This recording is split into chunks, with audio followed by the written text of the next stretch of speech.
That's good. So we'll get started in a minute. I hope your spring break was great. Unfortunately, I know you have an exam on Friday in the 1A class. Dr. Patel's review is Wednesday night, 7 9 p.m. in 155 Donnell, I believe, correct? And then he has extra office hours he posted at the start of lecture today, which is tomorrow. I believe it's is it 9 to 11 and then Wednesday 10 to 11:30? Does anyone remember? No? Here's his first lecture slide this morning. Who was there? Is it Wednesday? It's Tuesday? Wednesday is Tuesday. Tuesday 2 to 4, Wednesday 10 to 11? That's different than what he emailed me. Okay? So I tell you what, I will check his email and post things, okay? So let's just get started then. A few things. You're going to be doing the rat dissection in the lab this week, an introduction to dissections, anatomical terms, etc. You'll do a rat dissection, and you'll look for steady blood pressure measurement. You'll look at the heart from a sheep, the lungs from a sheep, the liver, etc. I have a rat here that I will show you how to dissect shortly. I'm going to grab it now, and I'm going to put it in my pocket. The reason why is because a rat is an endotherm, so it maintains a warm body temperature. Because it was recently euthanized, it will get cold, and it makes it much, much more difficult to do the dissection. So I'm going to put it in my pocket, keep it as warm as possible for the time period, okay? So that's the first thing I'm going to do, okay? It's not an April Fool's joke or anything like that. But last semester, some students got upset that I pulled a rat out of my pocket. So I just thought I'd tell you in advance that I have a rat, and it's going in my pocket. And that's to keep it warm, okay? As long as possible. Okay. All right, so as I mentioned, we'll be looking at the chordates, their deuterostome in terms of development. We have an entire lab on reproduction development, so we'll talk more about that. Organ systems, I'm sure you're very familiar with organ systems like the tegumentary system, the skin, digestive, reproductive, etc. So we'll go over a few of those. But always keep in mind, with biology, we are related by evolutionary history. And really, if you want to make sense of the diversity of animals, the diversity of organ systems, or the commonalities, or the differences, you really need to think in terms of evolution. You saw that in lecture this morning with the fruit fly, where you take the enhancer and put it in and have eye development on the legs of Drosophila, and you can take the human gene and substitute it. You get normal fruit fly eyes if you have a human gene in there instead of the regulatory gene for the Drosophila. So these things show that we're very related in terms of evolutionary history. A few differences, but not many. So that really was kind of a surprise that we are so, you can substitute so many genes for one another. But anyway, grades, you're going to get your lab exam back in lab this week. I posted the answer key in the exam last week so that those of you who wanted to study for the Bio 1A exam, you have it available because we hand them back in lab, so those of you who have Friday lab would have that disadvantage. So the answer keys are posted along with the exam. Any questions about the lab exam 1? Okay. There will be genetics, of course, on the 1A exam. And then we get a lot of questions about, okay, I'm not happy with this grade, whether that's for the 1A class or the 1AL class. What can I do to get this grade? So I try to give you cutoffs for the various exams. So for example, if you take your 1A exam and your lecture exam 1, and let's say your goal is a B+, you can see how many points away you are from the B+. If you're 17 points away, then you need to get a B+ on exam 2 and the final and make up these 17 points. Okay? Now I can't tell you what exactly the score will be until, of course, you take the exam and we figure out the cutoffs. So if you had a C on this and want that B+ for your final grade, I tell students I think it's very doable for a student to improve 1 letter grade. I think that's very doable. For students to improve 2 letter grades is a lot more difficult to do, but possible, especially if there are extenuating circumstances about why you got the C on the first exam. And I don't need to know those extenuating circumstances, but if you have some justification for why you really didn't do that well here because you had open exam, blah, blah, blah, but that's not going to be the case for your second exam and final, then I think there's a possibility, okay? I can't give you specifics other than the generalities like that. Does this kind of make sense? Who wants me to try to clarify this further? The same is true for the 1A lab. Now, what's not taken into consideration are the eye clicker points, and you may have noticed that Dr. Patel is short of eye clicker questions, so he's only had 8 points so far, so what we'll do is we'll make up whatever points necessary on the final, okay, so that you can get those 12 possible points, and we'll actually have a couple extra, because we had told you that you can earn up to maximum, okay, is that clear?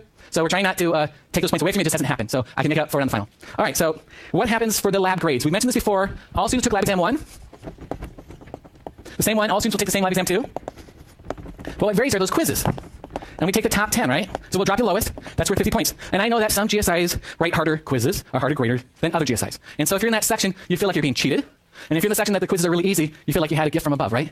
So what I do to try to compensate for this difference is I will just, as mentioned from the very first lecture, I will take, at the end of the semester, I will know for the 26 lab sections that we have, I will know the total points for each section on lab exam 1 and 2, which is the same exam taken by all students. And then I will know, actually, total points go down here, I will know the quiz scores for each of those sections. And I'll do a plot like this.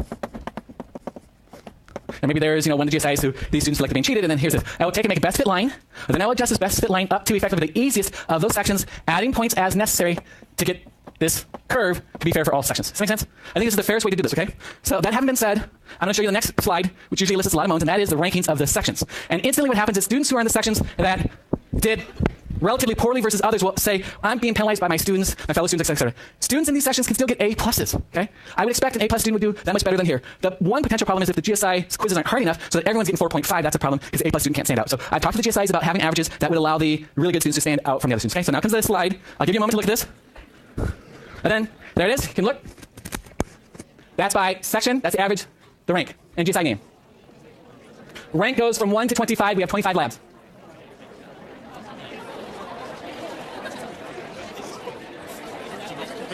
This is based upon lab exam 1, which is the same exam taken by all students, because it's the one that's standard. Okay? What does this mean? This means that section 213 was 16th. Okay, I'll be honest with you, I'd rather not do this. I hate giving grades. I just hate it, because no one's happy typically with a grade that they get. Okay? But I try to be as fair as possible because we have to give grades, okay? All right? I know another way to do this except to say, let's look to see how students do on exams and quizzes and stuff. Instead of, oh, I worked really hard, please give me an A. Okay, so no one emails me and says, I didn't work very hard, please give me a C. Okay? I don't get those emails. So the bottom line is what this means is section 213 was ranked 16th, section 215 ranked 18th. Yeah, pretty similar. 217, 7. So what that would mean is if I were to do a ranking, I don't have the quizzes yet. You know, since this is total points, the numbers like 25 and 24 and 23 would be here, and the ones that did better would be over here because it's more points. Okay? So that means that, you know, the sections that are high are going to be towards the right, the sections that are low are going to be towards the left. Okay? Now, it's just a standard curve. I'm sure you've seen hundreds of plots like this. Now I want to point one other one. This is by actual ranking, if you're interested by ranking. Section 517 had the highest, so they're going to be farthest to the right. Section 515 was number 2. Second over, etc. So those are ranks from 1 to 25. The other ones were listed. Now I'll show you another data set. This goes back about 5 semesters. Whoops, sorry. This is a rank by GSI. So if you think, oh, you know, I did poorly because of my GSI, you know, because I hear that a lot. If you look, you'll see that there's some variability here. For example, Helen's teaching 4 sections, rank 2, 3, 5, and 13. So this one's not the best. Gary's 4, 10, and 13. Christian 8, 6, and 21. There's no reason to suspect that Christian says, hey, you know what? Section 213, I don't like them very well, so I'm going to do a worse job teaching them than I do the other sections. It really is reflective of the students. Furthermore, I can take these students in section 527, the students in 237, and they're throughout all of the different discussion sections, so they have completely different GSIs, and the ranking is still fairly accurate. Okay, so what that means is if I go through and look at the students who are in lab 517, they're distributed through the other 27 discussion sections, and if I look at them to see how they did on lecture exam 1, guess what? They're ranked number 1 as well. Okay, so it goes both classes. Furthermore, to give you a sense of this, I can go back several years and find similar rankings so that certain days tend to be, you know, towards the top. Tuesday morning, 1, 3rd, 4th, 7th, 8th. We can look at night labs if you want. Night labs, ranked 8th, Tuesday night 11th out of 11, Tuesday night 6th out of 11th, Wednesday night must have been 11th. I missed that point. So it's not just this semester, okay? So what I'm trying to say is I think this is really the fairest way to do this. I've spent a ton of time thinking about this because what I don't want to do is I don't want to penalize these students because they really are being penalized, right? And then these students can get an advantage, right? So by doing this curve, it's the best thing. I have talked to various people here. I wish it was a UC-wide policy because it's the fairest thing to do for students. So in fact, if you're in these sections where there is a variable component and if you're in this section, you're being cheated out of your grade. And if you're in this section, you're not being cheated, you're going to take advantage, right?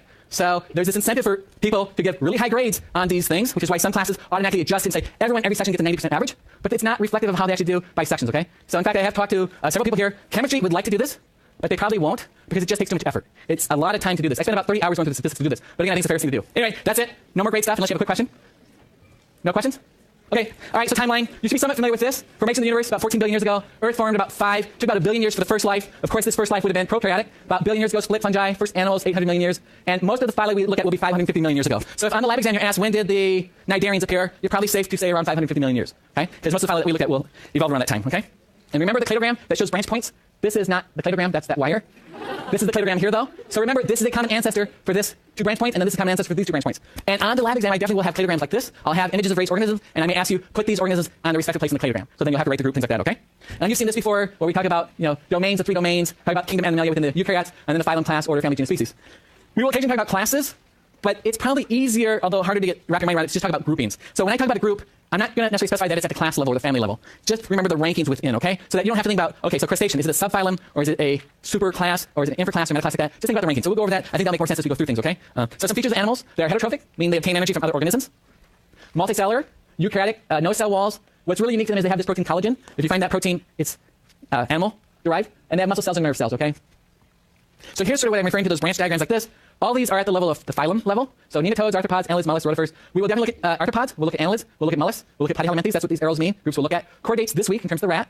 We used to have an entire lab in chordates where you look at a lot of various amphibians and reptiles, things like that. We would have a live crocodile in the lab room. We would have a fox sometimes, various animals like that. But it's too difficult to do this anymore with the 3 classrooms. Also very expensive to maintain. And restrictions are getting more and more rigid in terms of keeping the animals separate because of disease-borne vectors, things like that. So we've sort of given up on it, unfortunately. Echinoderms you'll look at. Cnidarians and sponges we'll look at briefly. I'll mention occasionally something about like maybe the nematodes because we've talked about those in terms of like gene expression and or looking at cell patterning, things like that. So we'll occasionally talk a bit about this. So with respect to this, in terms of the 2 large groups, we have the protostomes and deuterostomes, okay? And in the deuterostomes, we have the echinoderms and the chordates, okay? And for the protostomes, we have 2 large groups. Okay, so these would be above the level of a phylum. We have the ecdysozoans, they shed or molt, and then we have the lophotrochozoans. And I'll talk briefly about this. They have some specific larval forms. And we mostly will look at the adult forms of organisms. Adult means they can make viable gametes. The larval forms cannot, okay? And there's a tremendous amount of diversity. So clearly we can look at things for years, but we're not able to do that. So in terms of lophotrochozoans, the groups we'll look at are the flatworms or platyhelminthes, okay? And they are in the protostomes. So make a note of that right now. Platyhelminthes are in the protostomes, okay? And the reason why is because most textbooks have traditionally not put them in the protostomes, and so we usually get lots of emails right before the lab exam. Wait, why are the flatworms in the protostomes? Because the protostomes are 2 groups, the lophotrochozoans and the ecdysozoans. So they are indeed within the protostomes, okay? And yes, question? So this is a cladogram. Whenever you see branches like this, it's a cladogram, okay? Platyhelminthes. Okay, so right here, the group is the platyhelminthes. So in terms of the protostomes, the platyhelminthes are within there, and a lot of times there's confusion about because they lack a coelom, and so people often think, well, they don't have a coelom, so how could they therefore be in the protostomes? Because the protostome means First opening is the mouth. Second opening is the mouth. So the first opening is the anus. And we talk about differences in coelom formation. Since they lack a coelom, there's always confusion about, wait, if they lack a coelom, how can they be in this group of protostomes? They are, okay? They seem to have lost it during evolution. So sometimes when we're looking at living members now, we have to go backwards to try to see what features were lost or gained. And that makes the analysis somewhat difficult sometimes, okay? So Lophotrochozoans and the Ecdysozoans. And within the Lophotrochozoans, we'll look at the platyhelminthes or flatworms, the annelids, and the mollusks. And then in terms of the Ecdysozoans, we'll definitely spend a fair amount of time on the arthropods. I wish we had time to spend on the tardigrades. These are the water bears, really fascinating organisms that can dehydrate and remain dormant for years and basically add water to them and they come to life. How many of you have seen the Jay Leno, the live chick thing for 25 cents? Anyone? Okay, I'll post a link. There's a comedian who does this sort of thing with, it's called Fill-A-Chick, I think. They have these fake, for Easter, little eggs. You pull apart the plastic eggs, and there's a piece of sponge in there that looks like a chicken, and he tells the people, oh yeah, they're only 25 cents. You pour water in it, hydrates them, the chickens come to life. And then, of course, he's a magician, so he pours out the cup, and this chicken comes in, and people are like, wow, I gotta get a lot of these, okay?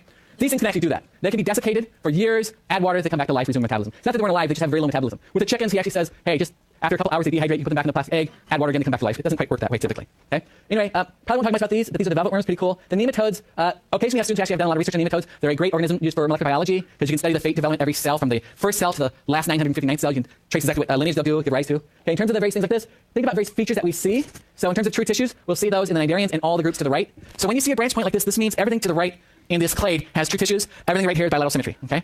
And everything to the right here also has 3 germ layers, okay? So here's the deuterostomes, and then these are the protostomes. We won't look at this group here. We won't look at this. We will look at the perforins. So the sponges lack true tissues. They have cells, but they don't have true tissues. Tissues are cells that have a common function, okay? And here's an example of this lophophore like this. So what we see in these Lophotrochophorans, they have a larval forms, and they have this structure like this, where these cilium flagella here, and they are representative of those larval forms. So when we talk about the Ecdysozoans, they'll have a larval form that actually sheds or molts, typically, whereas here we have this ring-like structure. And we won't look at many of these here. So here's that trochophore. Some of the other ones have different types of larval forms. And we just don't have the time to look at both larval forms and adults. Here's a diagram that you should commit to memory. In fact, what you should do is you should add things to it. And this is a cladogram. So in the lab exam, again, a lot of times I'll have, and you have lab exam too. So last fall, yeah, this is spring. Last fall was the first time we did a new format. The format used to be, there would be 28 stations set up, or sorry, 30 stations set up with various dissections, microscopes, etc. A student had a minute and 45 seconds at that station. When time is called, they had to rotate to the next station, look at the microscope, answer the questions, time called, they moved, okay? And everyone had to rotate. You can go forward or backwards. It's extremely stressful, and some stations might take only 30 seconds, and other stations would take a minute and 48 seconds, and you just didn't have that. So now the way it works is you'll have an exam that's printed. All students take the same exam. In the past, every lab period had a new exam. We would tear it down, set up. We spent about 200 hours doing this. It was a madhouse, okay? And extremely stressful students. So now all students take the same lab exam too, and what you'll see on that is there may be 6 images, and I will ask you, what's the clade that contains, what's the smallest group that contains organism 1 and 2? And so based upon something like that, if I had an arthropod and let's say a picture of the rat, the smallest group that contains both of them would be down here to the bilacteria. It wouldn't be protostome, it wouldn't be deuterostome, it would be bilacteria. So you can see how what you have to do is know where they fall in this cladogram to answer that type of question, okay? And within here, there are going to be branches within arthropods, a lot more of these, and various classes within here, okay? So, question. Is the lab exam too cumulative? It will cover the second half of the labs, all the discussions. It will not cover the first part of the course. So you're done with the first part. Don't forget it because you have an exam on Friday, okay? And also you have the final exam in 1A. But yeah, no, this lab exam 2 will not ask you questions about the first part, okay? Any other questions about that in terms of lab exam 2? I'll show you some images of this. Here's the other image diagram that you should memorize for sure. Now, I get a lot of emails about, I did not do as well on the first lab exam as I'd like. What can I do to do really well? Is there extra credit? There's no extra credit, okay? But for the second lab exam, I think it is one time, since it's a lot of memorization, a lot of identification. There'll be a little bit about concepts in there, but not nearly to the extent of lab exam 1. So if students are saying, you know, what can I do? The main thing is, how well can you memorize all these structures? How well can you identify them? How well can you recreate these cladograms? So it's a matter of how much time you put in, but it's not a lot of concepts, okay? So I think you can do this, just it's a lot of effort. Some people are great memorizing. So what you want to do is, we're going to have various names for these groups, draw pictures of them, so that on the lab exam, you can answer these questions quickly. How many want to go to med school? Okay, so when students come back from med school, they say they typically have to learn as much in 3 hours as they do in all 4 lab periods here. So we're just training you, okay? Now, there's so much you have to learn in medical school, and I know there's a lot here, but you can do it, okay? So anyway, hierarchy. We're going to talk about primary tissue types, 4 tissue types. Question. So the question is, do you want to memorize literally everything on this? Yeah, pretty much. There'll be a few things you don't, okay? A few things, but not many, okay? Certainly if we look at them in the lab, for example, we won't look at the Mertians, so I wouldn't remember the ribbon worms. And we're not looking at Bryozoa and Brachiopoda. So I would remember those. And but yeah, for the echinoderms, we'll look at all these groups. For the chordates, we're looking mainly at the vertebrata of the rat. But for the mollusks, we'll look at all these groups. Annelids, we'll look at these groups. The arthropods, all these groups. We won't look at this for the cnidarians, we look at these groups, and actually a couple more. So yeah, pretty much most of it, okay?